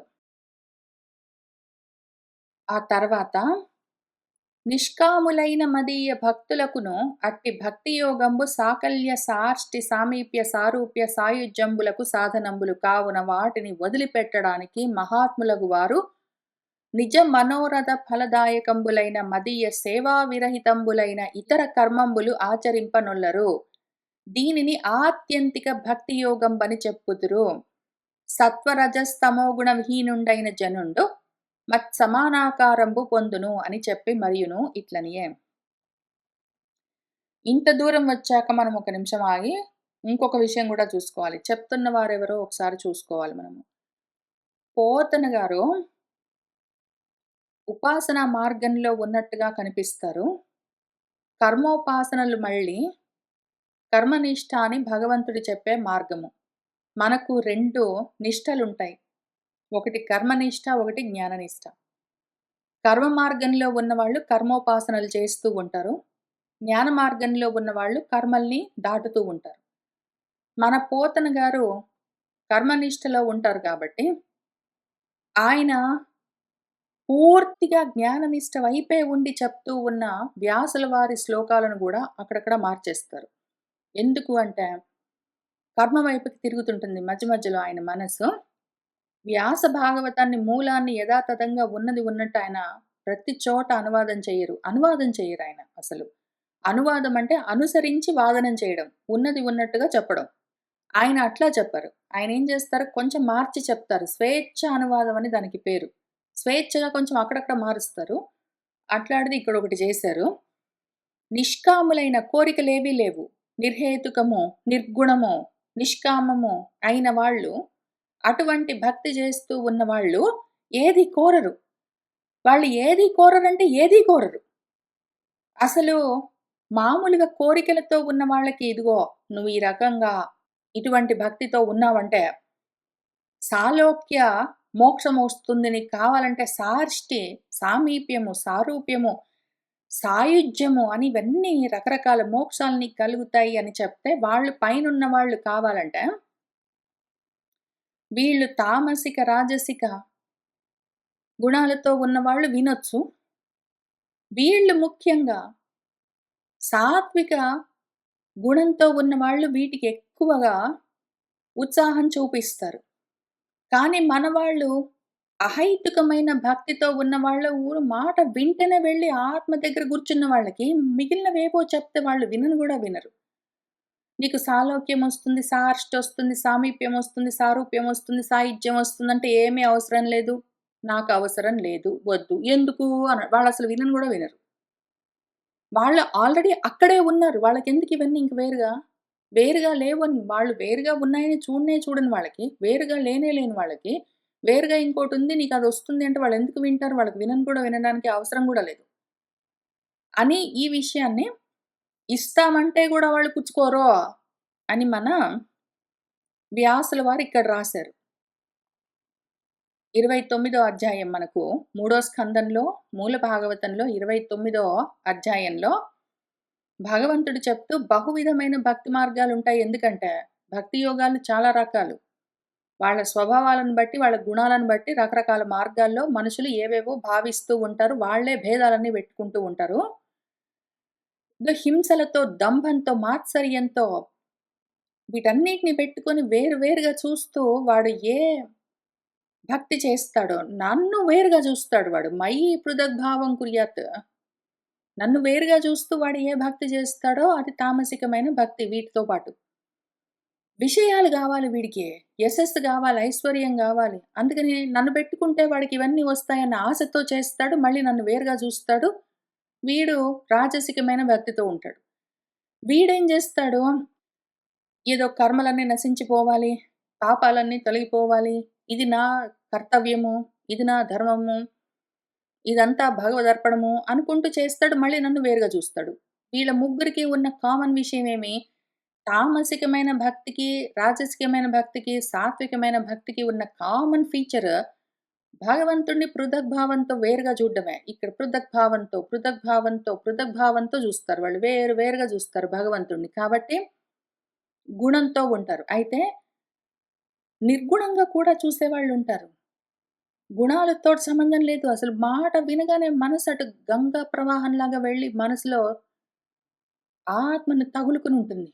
ఆ రకంగా ఉన్న భక్తి నిర్గుణ భక్తి అని చెప్తూ, ఇటువంటి నిర్గుణ భక్తితో ఉన్నవాళ్ళు సాలోక్య, సాష్టి, సామీప్య, సారూప్య, ఐకత్వం ఏమి ఇస్తామన్నా సరే దీయమానం. ఆహా! నా గృహ్ణంతి వద్దు అని చెప్తారు వాళ్ళు. ఆ రకంగా ఉంటారు. ఆత్మని సేవించడం, ఆత్మని తెలుసుకుంటూ ఉండడమే, దాన్ని అనుభవిస్తూ ఉండడం ఒక్కటే ఉంటుంది వాళ్ళకి. దాని పేరే ఆత్యంతిక భక్తి అని పిలుస్తారు. దానికింకా త్రిగుణాలతో సంబంధం లేని విషయం. త్రిగుణాలను అతివ్రజ్య దాటి వాళ్ళు మద్భావాయ ఉపపజ్యతే నేనైపోయి ఉంటారు వాళ్ళు. వాళ్ళు నేనే అయి ఉంటారు. నన్ను వేరుగా చూడరు. అది నిర్గుణ భక్తి అని చెప్పారు. దీయమానం ఇస్తూ ఉంటే కూడా నా గృహ్ణంతి పుచ్చుకోరు. సాలోక్యం లేదు, సామీప్యం లేదు, సాహిత్యం లేదు. నువ్వు ఏది ఇస్తానో నేను తీసుకోను. అసలు వాళ్ళు వినను గూడా వినరు. అని ఇక్కడ మన వ్యాసుల వారు నిర్గుణ భక్తి గురించి చెప్తే, మన పోతన గారు సాలోక్య, సాష్టి, సామీప్య, సారూప్య, సాయుజ్యాలన్నీ సాధించడానికి ఇటువంటి నిర్గుణ భక్తి, నిష్కామ భక్తి సాధనము కాబట్టి ఇట్టా చేసుకో అని భగవంతుడు ఉపదేశం చేస్తూ ఉన్నట్టు కొంచెం మార్చేశారు. దాన్ని మనం మళ్ళీ మార్చుకుని మూలంలో ఉన్నట్టు తెలుసుకుందాము. ఆ తర్వాత మహాత్ములైన వాళ్ళు వాళ్ళ మనస్సుల్లో ఏ కోరికలున్నాయో, మనోరథాలు, సంకల్పాలు, వాటి వల్ల కలిగే ఫలాలు, అవి ఎట్లా వస్తాయన్న ఆలోచనలు, వీటన్నిటిని వదిలిపెట్టి, రకరకాల ఇతర కర్మలన్నీ మానేసి, ఏదైతే ఆత్మతో బంధాన్ని కల్పిస్తుందో, అటువంటి ఆత్మతో బంధం అంటే ఏంటి? సక్తము, భక్తం అని అర్థం భక్తి. దాన్ని మాత్రం పెట్టుకొని కూర్చుంటారు. ఇంక వేరే కర్మలను వాళ్ళు ఆచరింపనొల్లరు. ఎటువంటి కర్మలు? ఇదిగో దంభాలతో, హింసలతో, మాత్సర్యాలతో, రోషాలతో, అజ్ఞానాలతో పూజలు, నోములు, వ్రతాలు, భక్తి అంతా చేయడము. లేదా అదొస్తుంది, ఇదొస్తుందని ఆశపడి చేయడము. లేదా ఇది పోతుంది, అది పోతుందని కోరుకుని చేయడము. ఇవన్నీ జెయ్యరు వాళ్ళు. అందుకని వాటన్నిటిని కోరుకుంటూ ఈ రకమైన కర్మలన్నీ చేసుకుంటూ కూర్చోరు. అసలు జ్ఞానం అంటే కర్మలకి వ్యతిరేకము. జ్ఞానం కలుగుతూ ఉంటే కర్మలు నశించిపోతూ ఉంటాయని తెలుసుకుంటూ, ఆత్యంతికమైన భక్తి యోగాన్ని అన్నింటినీ అంతం చేసే, మొత్తాన్ని లయం చేసి ఏకంగా నిలబెట్టే ఏ భక్తి ఉన్నదో, దాన్ని వాళ్ళు సాధన చేసుకుంటూ ఉంటారు. కాబట్టి దాన్ని ఆత్యంతిక భక్తి అని పిలుస్తారు. సత్వరజస్తమో గుణాలు మొత్తము నశించిపోగా వాడసలు వాటిని పట్టించుకోడు. అవన్నీ సత్వరజస్తమో గుణాలు దేనికి? శరీరాలకి, మనసేంద్రియాలకు ఉంటాయి. దేహేంద్రియ మనోబుద్ధులకు గుణాలుంటాయి. ఆ గుణాలతో ఆ దేహేంద్రియ మనోబుద్ధులు ఏవో కర్మలు చేసుకుంటూ ఉంటాయి. మంచి శుభం అనుకుంటాడు. వాటితో నాకు సంబంధం లేదు అని వదిలిపెట్టేస్తాడు. వాటికి దూరంగా ఉంటాడు వీడు. ఆ రకంగా ఉన్న మనిషి ఎవడున్నాడు జనుడు, వాడు మత్సమానాకారంబు పొందును. బ్రహ్మాకారమైపోతాడు వాడు. అది బ్రాహ్మీభూత స్థితి అని భగవంతుడు చెప్పారు. ఆ తర్వాత నిత్య నైమిత్తిక నిజధర్మమున గురు శ్రద్ధా గరిష్ఠత చతుర పాంచరాత్రోక్త హరి సమారాధన క్రియలను నిష్కామంబున నెరి మదీయ విగ్రహ దర్శన వినుతి పూజ వందన ధ్యాన సంశ్రవణముల కర్మసంగి కాకుండుట సజ్జన ప్రకరాభిమానంబు నొందుట హీనులందు చాలా ననుకంపసేయుట సములయందు మైత్రి నెరపుట యమనియమక్రియాది అయిన యోగంబు చేత ఆధ్యాత్మిక ఆధిభౌతికాదుల తెలియుట పలుకుటయును మరియును హరి గుణమంగళ కీర్తన పరుడై తగనార్జవమున భగవత్పరులన్ కరమనురక్తి భజించుట నిరహంకారమున ఉంట నిశ్చలుడగుటన్ ఇవి మొదలుగాగ కలుగో భగవదుద్దేశ స్వధర్మ కలితుండై వీని వలన పరిశుద్ధ గతిన్ తవిలిన మతి కలుగు పుణ్యతముడు ఎయ్యడలన్ గురుతర అనేక కళ్యాణ గుణ విశిష్టుడనగనొప్పిన నను పొందును అండకొనగా పవనవశమున పువ్వుల పరిమళంబు ఘ్రాణమున ఆవరించిన కరణి మెరసి అని ఇక్కడ ఒక పెద్ద లిస్ట్ చెప్పారు గురువుగారు. లిస్ట్ ఎప్పుడు చెప్పినా జాగ్రత్తగా మనం 1, 2, 3, 4 అని నంబర్స్ రాసుకుని వాటిని ఒక చోట భద్రపరిచి మధ్య మధ్యలో తీసి చూసుకుని ఇందులో నాలో ఎన్నున్నాయి, గురువుగారు చెప్పిన ఈ లిస్ట్లో ఎన్ని నాలో ఆల్రెడీ ఉన్నాయి, ఎన్ని నేను ఇంకా పెంచుకోవలసి ఉంది, ఎన్ని కొత్తగా సాధించుకోవలసి ఉంది, వీటికి వ్యతిరేకంగా ఉన్న వాటిని ఎట్లా తొలగించుకోవలసి ఉంది అని చూసుకోవాలి. ఎందుకు అంటే ముందు కనీసం సగుణ భక్తి, తర్వాత నిర్గుణ భక్తి అని చెప్పుకోవడానికి కూడా వీల్లేదు. సగుణ భక్తి ఎప్పుడైనా సాకారంగా ఉంటుంది, అది ఎప్పుడైనా కర్మోపాసనలతో కూడి ఉంటుంది. నిర్గుణ భక్తి జ్ఞానంతో కూడి ఉంటుంది. కర్మనిష్ట జ్ఞాననిష్ట అని చెప్పిన దాంట్లో ముందు నువ్వు కర్మనిష్ట అయితే చెయ్యి, ఆ తర్వాత నెమ్మదిగా జ్ఞాననిష్టలోకి నువ్వు కన్వర్ట్ అవ్వచ్చు అని చెప్పొచ్చు. ఎందుకంటే వాడు కంప్లీట్గా కర్మల్లోనే ఉన్నాడు, ఉపాసనల్లో పూజల్లో వాటిలో ఉన్నాడు, వాడు అందులో నుంచి ఇందులోకి వచ్చేటట్లు లేడంటే పోనీ చేసేదైనా సరే నీకు చాలా కాలం నేను సుదీర్ఘ కాలము చిరకాలం ఇట్లానే బతికుండాలి, ఎప్పటికీ ఇట్లానే నేను ఉండాలి, నా వాళ్ళు ఉండాలి, ఎన్నాళ్ళకు ఉండాలని కోరుకుంటూ ఉన్నవాడు ఇంకా కర్మలు చేయాలి, ఎక్కువ కర్మలు చేయాలి, ఇంకా బాగా చేయాలి, గొప్పగా ఉండాలని కోరుకుంటూ ఉన్న వాళ్ళకు ఇవన్నీ వదిలిపెట్టు అని చెప్తే వాడు వినడు. కాబట్టి సరే నువ్వు ఇష్టము, నువ్వు చేసుకోదలుచుకుంటే చేసుకో, కానీ ఈ రకంగా చెయ్యి అని వాడికి చెప్పవలసి ఉంటుంది. ఒకవేళ వాడు జ్ఞాననిష్టలో ఉంటే వాడికి ఇవన్నీ నువ్వు ఇట్లా చేయమని చెప్పవలసిన పని లేదు. వాడు అట్లా చేసుకుంటూ వెళ్ళిపోతూనే ఉంటాడు, చిత్తశుద్ధి కోసం ఎట్లా అయినా కూడా. ఇప్పుడు నేను చెప్పిన ఈ విషయాన్ని మనం మళ్ళీ ఈశావాస్యోపనిషత్తులో కూడా చదువుకుంటూనే వస్తూ ఉన్నాం. కాబట్టి ఇక్కడ కర్మలు చేస్తానంటూ ఉన్నవాడు కర్మలు చేసుకుంటూ నేను కలకాలం ఇట్లానే ఉంటాను, సుఖంగా ఆయురారోగ్యాలతో ఐశ్వర్యాలతో పుత్రపౌత్రులతో ఇక్కడే ఉంటాను, చాలా కాలం ఉంటాను అని ఎవరైతే కోరుకుంటూ ఉన్నారో జిజీవిషామహ, ఇంకా అట్లానే జీవించి ఉండాలని కోరుకుంటూ ఉన్న వాళ్ళ కోసం సరే ఉంటే ఉన్నావు, నువ్వు సంపూర్ణాయుర్దాయము ఉన్నంత వరకు నువ్వు 100 ఏళ్ళు ఇదే ఆయుష్తో భూమి మీద ఇట్లానే ఉండాలని నువ్వు ఒకళ్ళ కోరుకుంటే ఉన్న సమయంలో ఈ విధంగా నువ్వు బ్రతకవలసి ఉంటుంది అని వాళ్ళ కోసం చెప్తూ ఉన్నారు. ఇవి అందరము ఇది లిస్ట్ లాగా రాసుకుని ఇందులో ఉన్నవేవి నాలో ఏమైనా తక్కువయ్యాయా ఏమి అని చూసుకోవచ్చు. ఇది ఇక్కడ నేను తెలుగులో చెప్తూ ఉన్నాను, దాన్ని ఇక్కడ మూలంలో కూడా చూసుకోవచ్చు. ఆయన నిషేవితేన అనిమిత్తేన స్వధర్మేణ మహీయస క్రియాయోగేన శస్తేన నాతి హ్రింసేణ నిత్యసః మద్దిష్ణ్య దర్శన స్పర్శ పూజా స్తుతిభిః వందనైః భూతేషు మద్భావనయా సత్వేన అసంగమేన చ మహతాం బహుమానేన దీనానాం అనుకంపయా మైత్ర్యా చ ఏవ ఆత్మతుల్యేషు యమేన నియమేన చ ఆధ్యాత్మిక అనుశ్రవణాత్ నామ సంకీర్తనాత్ చ మే ఆర్జవేన ఆర్యసంగేన నిరహంక్రియయా తథా మద్ధర్మణః గుణైః ఏతైః పరిసంశుద్ధ ఆశయః పురుషస్య అంజసాభ్యేతి శృతమాత్ర గుణం హి మాం యథా వాతరదః ఘ్రాణం ఆవృంక్తే గంధః ఆశయాత్ ఏవం యోగరతం చేతః ఆత్మానం అవికారియత్ అని ఏది చెప్పారో ఈ 15వ శ్లోకం దగ్గర నుంచి 20వ శ్లోకం వరకు ఒక 6 శ్లోకాల్లో ఉన్న విషయాలు దాదాపుగా అవే ఇక్కడ మన పోతన గారు చెప్తూ వచ్చారు. కొంచెం పెంచారు, పర్వాలేదు. ముఖ్యంగా కర్మోపాసనల మార్గంలో ఉన్న వాళ్ళ కోసం చెప్తున్నారు. ఇంక ఎల్లకాలం ఇక్కడే భూమి మీద ఇట్లానే సంపూర్ణ ఆయుర్దాయంతో నేను బ్రతికుండాలని కోరుకునే వాళ్ళకు ఉంటే ఉన్నావు కర్మలు ఈ విధంగా జాగ్రత్తగా, ధర్మంగా చెయ్యి వేదోక్తంగా అని చెప్తూ ఉన్న విషయాలు. అందరికీ పనికొచ్చేవి. కర్మ మార్గమైన, జ్ఞాన మార్గమైన. అందుకని చూసుకుంటూ వెళ్దాం. కానీ ముఖ్యంగా ఇది కర్మ మార్గంలో ఉన్న వాళ్ళ కోసం చెప్తున్నదని గుర్తెందుకు చేసుకోవాలంటే, మన పోతన గారు కర్మ మార్గంలో ఉంటారు గాబట్టి, కర్మనిష్టలో ఆయనిక్కడ పాంచరాత్రాలు అవన్నీ పేర్లతో సహా రాశారు. మన మూలంలో అవన్నీ లేవు. అంత లోతుగా ఇవి చెయ్యి, అవి చెయ్యి, ఈ రకమైన యజ్ఞాలు చెయ్యి, వ్రతాలు చెయ్యి అని ఇందులో చెప్పలేదు. జనరల్‌గా చెప్పుకుంటూ వెళ్ళారు. ఇక్కడ ఉన్నవి ఈ విధంగా కూడా చూద్దాము.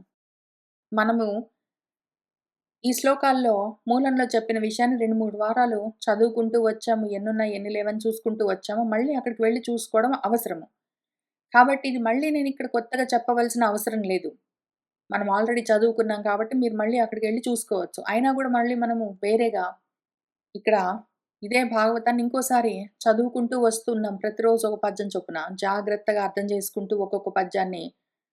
కాబట్టి మనం ఎట్లయినా చూస్తూనే ఉన్నాం. ఈలోగా ఇక్కడ పోతన గారు చెప్పినవి కూడా చూద్దాం. ఇంతకి మనము బ్రతికుంటే ఉన్నాం భూమి మీద. ఏ రకంగా బ్రతకాలి?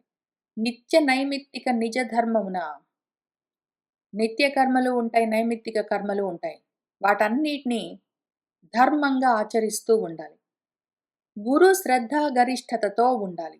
గొప్ప శ్రద్ధతో కూడి ఉండాలి. ఫోకస్ ఉండాలి. డిసిప్లిన్ ఉండాలి.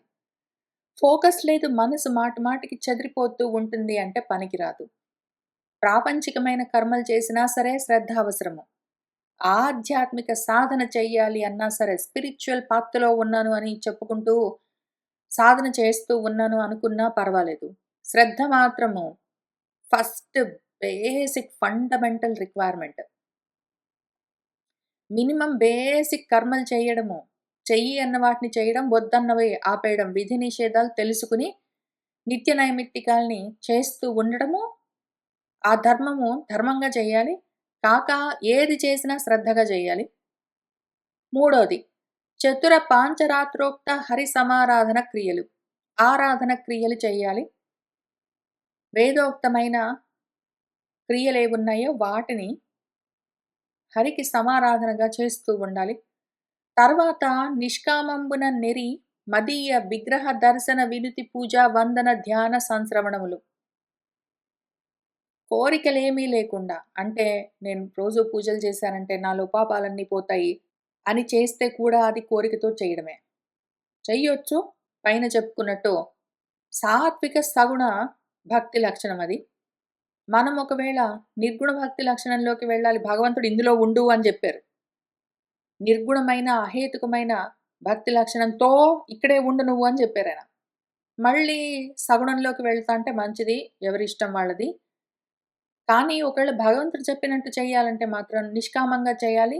నిర్గుణంగా ఉండాలి. కాబట్టి నాలో పాపాలన్నీ తొలగిపోవుగాక, భగవంతుడు చాలా సంతోషించుగాక, నాకు గొప్ప పుణ్యం కలుగుగాక, నాకు గొప్ప జ్ఞానం కలుగుగాక అని కోరికలతో కాకుండా, లేదా పోనీ ఇంతవరకు చేస్తే కోరికలతోటి చేయడము. కోరికలు గదా!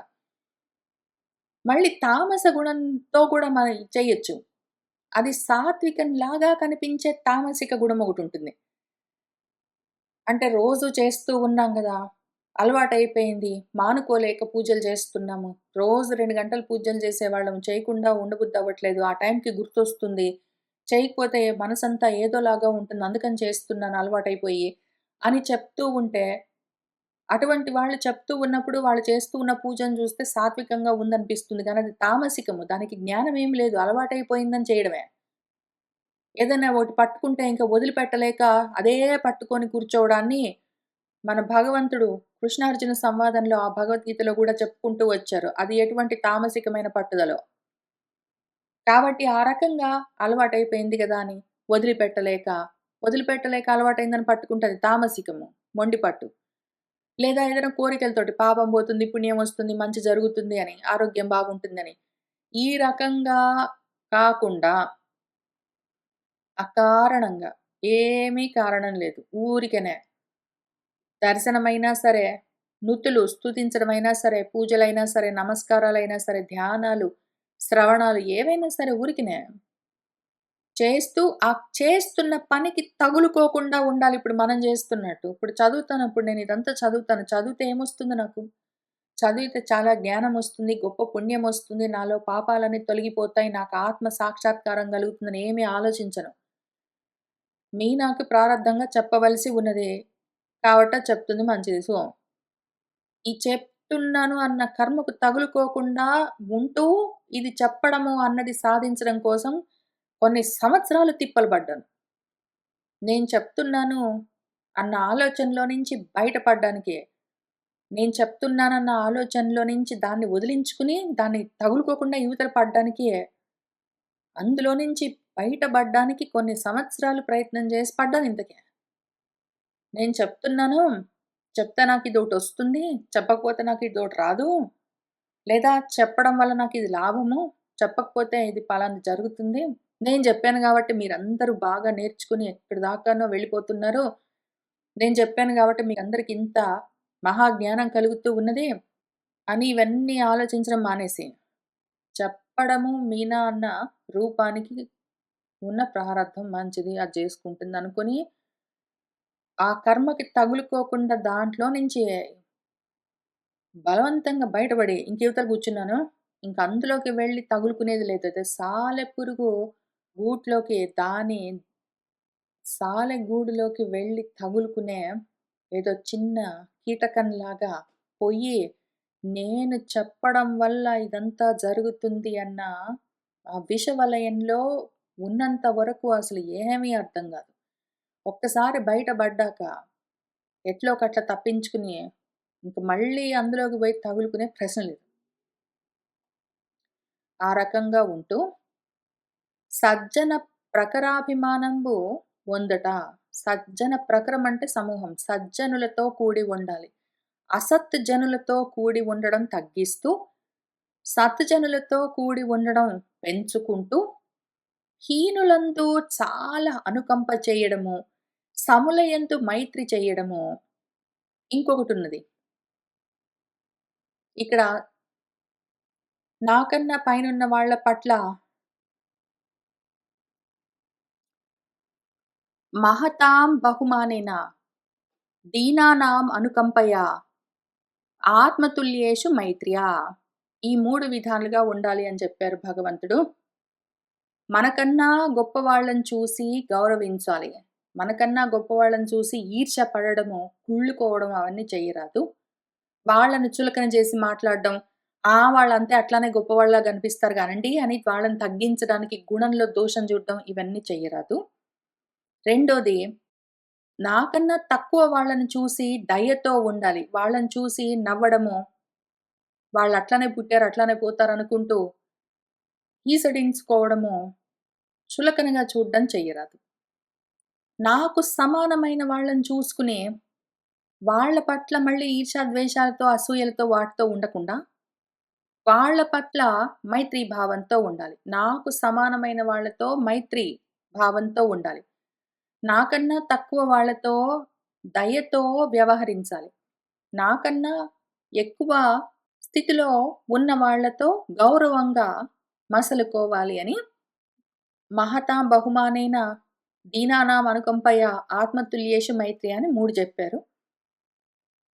ఇక్కడ సజ్జన ప్రఖర అభిమానం అని చెప్పారు కదా! దాన్ని చూద్దాము. ఒకవేళ నాకన్నా గొప్ప వాళ్ళ పట్ల బహుమానము, గౌరవం ఉండాలి. నాకన్నా హీనులుంటే వాళ్ళని చూసి చాలా దయ చూపించాలి. నాకు సమానమైన వాళ్ళతో మైత్రీ భావంతో ఉండాలి. యమము, నియమము మొదలైన యోగాలన్నీ ఆచరిస్తూ ఉండాలి.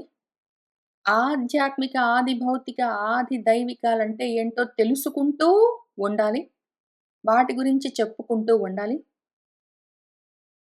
హరి యొక్క గుణములను, మంగళ కీర్తనములను అదే పనిగా ఆచరిస్తూ ఉండడమే పరత్వంగా ఉండాలి. తర్వాత రుజుత్వం ఉండాలి. రుజు స్వభావం ఉండాలి. భగవత్పరులైన ఎవరున్నారో వాళ్ళ పట్ల కరం అనురక్తితో, కరం అంటే చాలా ఎక్కువగా అనురాగంతో ఉండాలి. వాళ్ళని భజించాలి. వాళ్ళతో చేరి ఉండాలి. నిరహంకారం, అహంకారం ఉండరాదు. నేను అన్న భావన, నా వల్ల ఇదంతా జరుగుతుంది అన్న కర్తృత్వం ఉండరాదు. నిశ్చలంగా ఉండడం అత్యవసరము మనసెప్పుడు. ఇంకిక్కడికే అయిపోలేదు ఈ లిస్ట్ అమ్మయ్య అయిపోయింది గాదు. ఇది మొదలు. ఇక్కడి నుంచి మొదలుబెట్టి ఇంకా ఒక్కొక్కటి చేస్తూ ఉంటే తర్వాత ఏం చేయాలో తెలుస్తూ ఉంటుంది.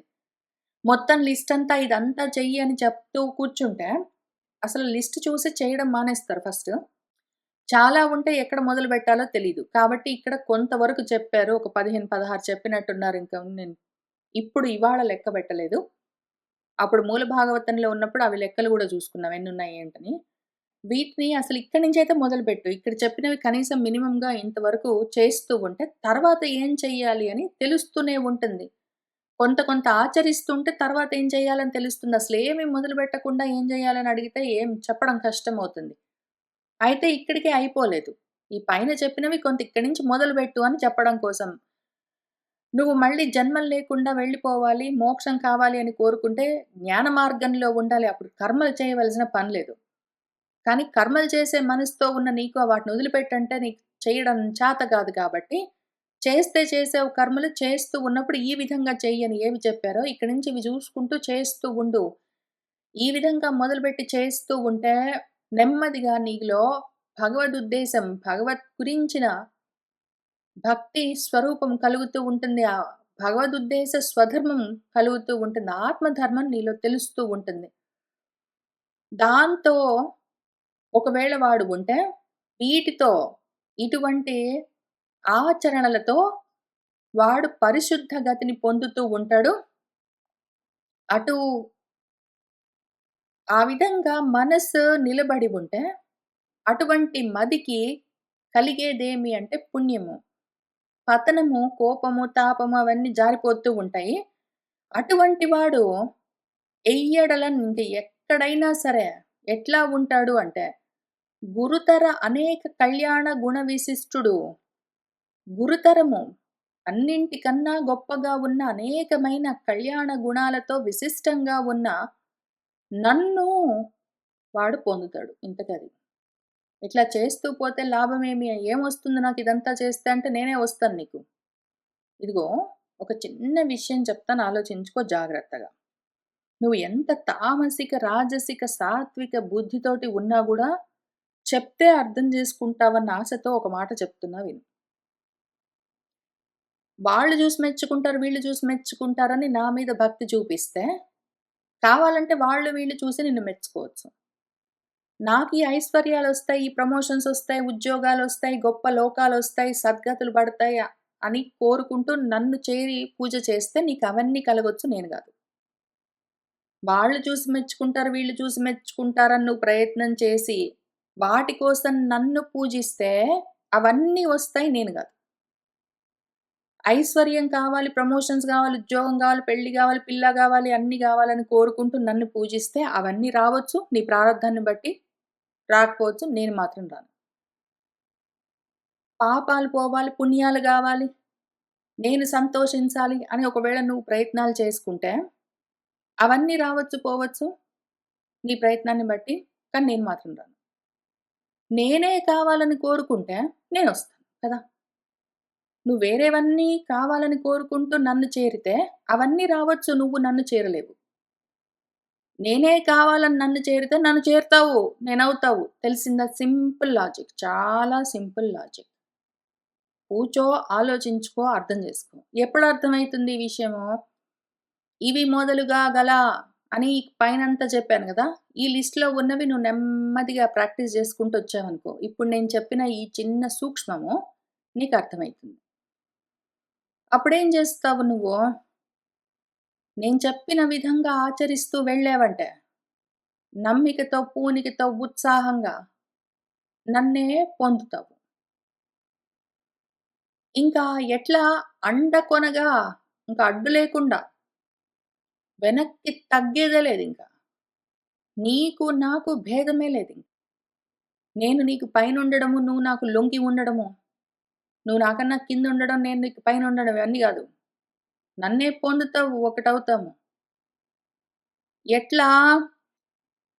ఎక్కడి నుంచి ఎక్కడికొస్తావు నువ్వు? ఇంత మాత్రం చేస్తే ఇక్కడి నుంచి మొదలుపెట్టి నువ్వు చేస్తున్నావంటే ఇక్కడికొస్తావని చెప్పాను గదా! ఎక్కడి నుంచి ఎక్కడికొస్తావో తెలుసా? స్టార్టింగ్‌లో ఏం చెప్పాను? వననిధిగామి అయిన సురవాహిని బోలే ఆకాశ గంగా నదీ ప్రవాహము పరవళ్ళు తొక్కుతూ సముద్రంలోకి వెళ్ళిపోయినట్టు, నీ మనసు ఏ మాట విన్నా నా దగ్గరికి పరిగెత్తుకుంటూ వస్తుందని జెప్పాను గదా! అటువంటి మనస్సుని నువ్వు తయారు చేసుకొని, దానికి ఇక్కడ నేను జెప్పినవన్నీ అలవాటు చేశావనుకో, అప్పుడు నెక్స్ట్ అది ఎటువంటి స్థితికొస్తుంది? ఆహా! ఏదో ఇది వేరే చోట ఉన్నది పరవళ్ళు తొక్కుకుంటూ వెళ్ళిపోతుంది అంటే ప్రయత్నం మీద పల్లముంటే అటువైపుకి ప్రయాణం చేస్తుంది. నదైనా సరే కింది నుంచి పైకి ప్రవహించదు. పల్లం ఉంటేనే ప్రవహిస్తుంది. కానీ పువ్వులలోని పరిమళాన్ని తీసుకొని గాలి పవనుడు వస్తూ ఉన్నప్పుడు నీ ముక్కు ముందు నుంచి గాలి పోతూ ఉన్నదనుకో, గాలిలో ఏదైనా పరిమళం ఉన్నదనుకో, దానికి వేరే కారణమేమీ లేదు. నది సముద్రం వైపుకి వెళ్ళాలి అంటే పల్లం ఉంది గాబట్టి అది కిందికి ప్రవహిస్తుంది అని ఏదో ఒక కారణం ఉంటుంది కాబట్టి అని. ఇక్కడ కారణమేమీ లేదు. అక్కడి నుంచి గాలి ప్రయాణిస్తుంటే అని ముక్కు అక్కడ ఉన్నది అది ఆటోమేటిక్‌గా వాసన చూస్తుంది. ఇంక దానికి వేరే కారణం ఏమీ ఉండదు. ఆ గాలిలో పరిమళం ఉన్నది అంటే నీ ముక్కు ఆ వాసన పట్టుకుంటుంది. అంత ఆటోమేటిక్‌గా నువ్వు నన్ను చేరుతావు. ఏదో పల్లముంది గాబట్టి, నది పోయి సముద్రంలో కలిసినట్టు ఏదో ఒక కారణానికి, ఏదో ఒక మాట విని, ఆ మాటను పట్టుకొని నువ్వు నా దగ్గరికి రావడం గాదు. ప్రయత్నం మీద. ఆటోమేటిక్‌గా పరిమళం అటు నుంచి గాల్లో పోతుంటే ముక్కెట్లా తెలుసుకుంటుందో, అంత ఆటోమేటిక్‌గా నువ్వు నన్ను చేరిపోతావు అని ఇంకొక ఎగ్జాంపుల్ కూడా చెప్పారు. కాబట్టి ఆ పైన ఆకాశగంగా ప్రవాహం సముద్రంలోకెళ్ళి చేరినట్టు, మనం ఒకవేళ ప్రయత్నం మొదలుపెట్టినా గూడా ఏదో గాల్లోని పరిమళము నా గ్రాణేంద్రియం పట్టుకున్నట్టు అంత ఆటోమేటిక్‌గా పట్టుకోవాలి. అక్కడికి ఆగడానికి లేదు. మళ్ళీ ఇంకొక చోటొస్తే చెప్పుకుందాం. తర్వాత నెక్స్ట్ థర్డ్ స్టెప్ ఒకటుంది. ఇక్కడికే ఆగేదేమీ లేదు. మూడోదేది ఊపిరి పీల్చి వదిలినంత నేచురల్‌గా ఉండాలి. గాలిలో పరిమళం ఉంటే దాన్ని ఆటోమేటిక్‌గా ముక్కు పసిగట్టడం వరకే గాదు. ఊపిరి పీల్చుకొని వదిలినంత నేచురల్‌గా ఉండాలి. అక్కడి దాకా వెళ్ళాలి. ఇంకా ఆ తర్వాత ఊపిరితోటి కూడా సంబంధం లేకుండా ఒకటే అయ్యుంటది. అది వేరే విషయం. కానీ ఇంతకి ఇవన్నీ చేస్తూ పోవాలి మనము. అంత దూరం వెళ్ళాలి ఎక్కడ ఆగడానికి వీల్లేదు. కానీ ఇవాళ మాత్రం ఇక్కడికి ఆపుదాము. ఇవాల్టికి ఇక్కడికి ఆపుకుంటున్నామన్న గుర్తుగా. సర్వం శ్రీకృష్ణ పరబ్రహ్మ పాదారవిందార్పణమస్తు.